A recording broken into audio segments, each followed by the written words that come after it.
Welcome to the Coach Toolbox. I'm your host, Dr. Ajay Nangalia, a leadership coach and counselor. This channel supports your professional and personal development as a leader with research-based and practice-focused learning. And we bring you the best career and life advice from guests who've been there and done that successfully. And now, our session today. None of us can deny that the last 1 year has disrupted nations, economies, industries, companies, and our individual lives. We've had to look at every aspect of how we live and work. Many sacred beliefs and traditions about how we do things and how businesses need to be run have been reset because we've discovered that life goes on without them in new ways. Before it was just jhoom barabar jhoom sharabi, and now it's just zoom, zoom, zoom. So, some of us have been lucky to have survived the impact of COVID on our jobs and businesses, but many have not been so fortunate. Even as we speak now, COVID is still not finished rearing its ugly head. So, this is a good time for us to quickly learn from the last year and make changes in the way we think and the way we live. Because if we are not able to learn and take adaptive action, then the trauma of the last year and even the ongoing difficulties will have been wasted. So in our conversation today, let's talk about some things that we need to think about as lessons learned, and our focus is on how we can apply these learnings in the coming 3 years or more. Now, these are insights that I've drawn from research, what's being published in terms of the same subject of, what are the learnings, how things have changed. They're also drawn from life stories of my coaching clients and how they have been able to successfully adapt and the areas that they have really struggled with, and of course my own story and that of my family. So please feel free to adapt these ideas to work for you, your job, your business, family, and life. So let's get going. The most important factor, number one, the first point I want to cover, the most important factor for resilience and success in the coming few years is planning finances. Planning finances, investments, rationalizing cash flows, and building some financial buffers. I've had so many folks who have been really stranded or really stressed out because if they would have lost their job, they just don't have the financial buffer to survive for more than a couple of months. And some have had to take drastic actions because their job has suffered and it's been such a stressful time for them. So we need to plan our finances and affairs so that we can feel secure and manage if we have to let our job go at short notice. Whatever the reason the job goes, we must be financially resilient to survive for, say, 6 to 9 months without being stressed or distressed. This means planning our spending and investments more cautiously or more prudently. For example, it may not be too smart for me to buy my big house and my fancy car and fund my kids' expensive education in such a way that I have only 10 rupees left over by the time all the installments are paid each month. This puts me at a very high risk in terms of if something happens to my job or to my business. So financial planning, a little bit more cautious, is a smart thing as we look into the coming years. Another aspect that has lost its sheen in the last 1 year is that of status toys. The fancy car, the designer shoes, clothes, expensive watches, cars, business class hotels, business class travel, fancy holidays. These are the status toys that we used to use to flaunt our success and perhaps declare, perhaps more to ourselves, that we've arrived. None of these are important on Zoom. Who cares what is parked outside? Nobody knows when you're on Zoom. So we've really had to look within ourselves to find meaning and to understand what's really important because we've not been able to use or show off our external symbols of success. So now that we know that we can survive without these expensive trinkets and that they really don't define who we are or what we do, then why not explore ways to simplify life? Incorporate aspects of minimalism that work for you. This does not mean that you reduce the quality of your life or living, but radically consider the things that really contribute meaning and those that do not. And eliminate the things that do not add significance or meaning. Linked to this is think about how much is enough for you. What is enough for you? And when will you say to yourself, enough? And the way to do this is to put your own expectations in perspective. And what are your expectations? That society has expectations of you, and these are imbibed social expectations that we internalize, and it gets us into a vicious trap. Is that one brand or car or holiday or Ivy League education worth getting into debt that lasts for the better part of the next decade? What if you put your expectations within the perspective of how COVID has really shaken the importance of these institutions and status symbols that up till now we have ascribed so much value to? The virus has brought home the importance of humility and simplicity as critical elements for a peace-filled living and also as contributors of real meaning. Here are some strategies for the next 3 years based on the disruption that COVID has caused in our lives. Rethink the pyramid and your understanding of growth and success, because the visual external indicators are not there anymore. We are not likely in the next few years at least to have office and bigger office and corner office and a bigger chair and a bigger conference room and a bigger car. These things that were the visual indicators of how big and strong and powerful I am are no longer an issue. They're just not there. So rebuild yourself as an expert individual contributor who has a skill set that is valuable and useful to the market. What we have seen in the last few months as organizations that I have worked with have let leaders go, leaders without specific individual contribution expertise are very, very vulnerable. Those who bring in a unique expertise, a thought leadership, a point of view, a skill set are less at risk than the ones who are just managing numbers, people, and processes. So think about that. Space, geography, office size, location, business class travel don't define who you are. So find the new identity parameters. Let the old ones go. Relook at your values and find what has real meaning and purpose for you and start moving towards that. This might be more helpful than aspiring for that latest high value car just because your colleague has one. I'm not saying you don't need this or that you shouldn't do it. I'm saying examine the motive behind what you are doing now. Treat your work and organization as one aspect of a broader life canvas and not the entire picture. So focus on own health, family, community. Spend time with your children doing fun things and develop interests that energize you.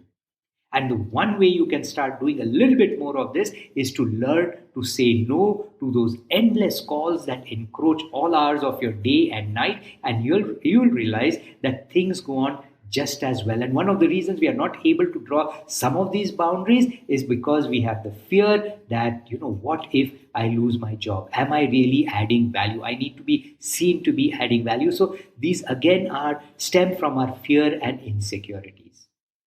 So rethink some of these things as we have spoken earlier. Let's learn to enjoy the simpler things in life. A get-together at home with home-cooked meal rather than a fancy 5-star event, or weekends away more frequently to nearby places than to that overseas trip. In addition to accepting and inculcating humility and simplicity, we also need to make gratitude integral to our way of being.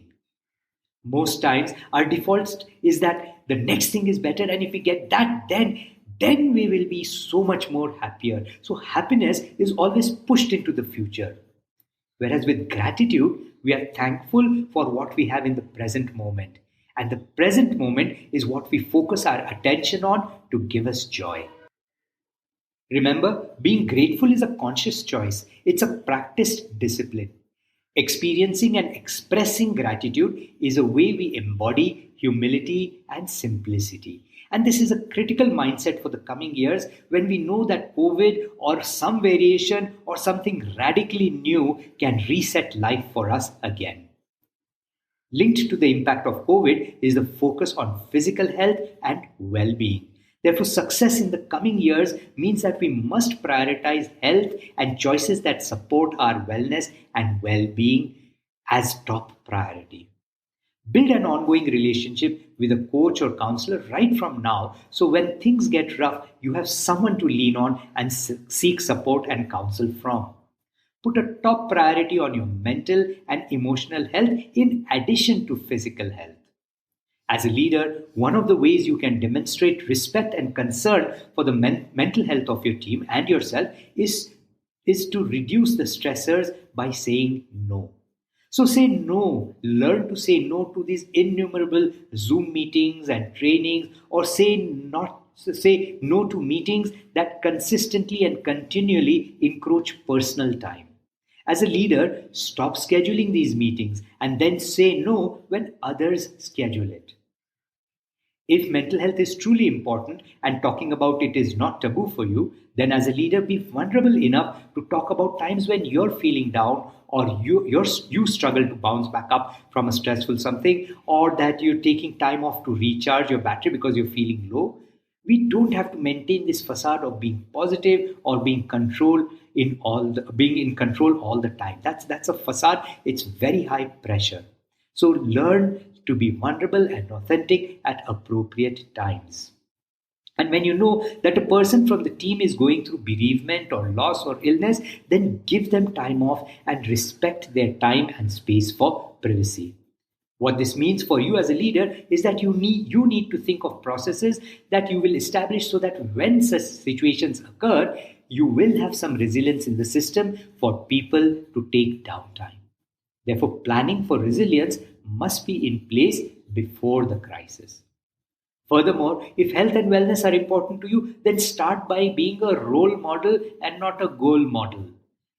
You have to be a role model yourself. You cannot talk about wellness and health and be overweight or obese or have a public lifestyle that espouses all unhealthy patterns of living. Now, I'm not suggesting that you need to become a fitness model, but just be a person who demonstrates behaviors and a lifestyle that is founded on good health. Else, this easily visible difference between what you say and what you do with respect to health will erode your credibility as a person and a professional. And if you don't know what difference I'm talking about, perhaps a quick glance at that belly area will give you a hint. So focus on a healthy lifestyle and practices and encourage your team to do so. They will feel more encouraged to do it when they know that you as the leader are also incorporating, are managing and following these lifestyles, and they will do it in ways that work for them. So be okay to talk about your struggles and share your successes so that it will encourage others in this area of health and wellness. Another important factor for success in the coming years is to relook at your role and tasks holistically. So, as a male, I'm probably more comfortable with letting my wife manage the household stuff and the kids and the parents and the in laws and the house help and the shopping. I'm wondering if this model will be workable going forward when both partners are working from home and both partners are working, and the pressure is then coming only on one partner. So as a man, I need to pick up new skills in the kitchen and perhaps rethink my own contribution towards the things that get done at home. The old distribution pattern will not work in the future, and it's quite unfair, as many couples have discovered in this last 1 year. So, dealing with this probably starts with explaining this new reality to the parents and the in laws living with us, so that the expectations and pressures on my wife, my spouse, are more tuned to current reality. Some successful couples have encouraged their spouse or partner to develop a revenue stream that leverages their strengths and talents, or to pick up a job. Many people in the last 1 year have shared stories of how developing and pursuing a hobby has been very beneficial for them as a resilience mechanism for coping with the lockdown and the pandemic and all its stresses. We also need to look at how we can include and integrate families, especially little children, into our workday and space. When you're away physically for the better part of the day, it's easier for a child to know that they can't access you. But it's harder for them to understand that when they know you're in the next room, they still can't access you, and why they can't access you. So some creative thinking around how you can make them feel included within your workday will be helpful for all the members. Going forward in the future, decision making will certainly be driven by analytics and AI. However, using big data and AI does not mean letting go sensitivity to human needs and interactions and the importance of building relationships. So, developing sensitivity in interactions, especially difficult conversations, and learning to build and maintain relationships has always been critical, but will continue to be even more so. Continue to be so. Finally, invest time and money in developing your own knowledge, learning new skills, and trying out new experiments, both in the personal and professional space. Build your personal brand across social media. Use social media and technology to share knowledge and information about your unique skills, resources, offerings. Build your brand as a knowledge leader, expert, thought leader, a skilled expert in your domain and industry. Find ways to learn technical skills that enhance your job right now and use this new skill to build your personal brand and increase your own contribution and impact. For example, creating YouTube videos, online programs, podcasts, and so on. And before we bring our conversation to a close, remember to continue to build and invest in our community of family, extended family, neighbors, and friends. Invest in supporting them in ways that they need and in ways that you can consciously and proactively and unconditionally. Because when there is a crisis at any level, it is this community that will be your first level of support. So don't be a social hermit. Build bridges and community in ways that are authentic to you right from now. So let's bring our conversation to a close for today. There are so many of us just waiting for this COVID crisis to end so that we can get back to life as we knew it. And there's nothing wrong with that except that life will never really be as we knew it. Things have changed at the business level and at a personal level. So it's important for us to appreciate these fundamental changes and prepare to adapt these in new ways of working and living. I've presented in our conversation today ways that you and I can adapt to thrive in the coming years. Take some of the ideas that work for you and adapt them to suit your life. Whatever you do, you're ahead. You'll be better prepared for the uncertainty that is around the corner. You'll be a source of resilience for yourself, your family, and your community. Good luck.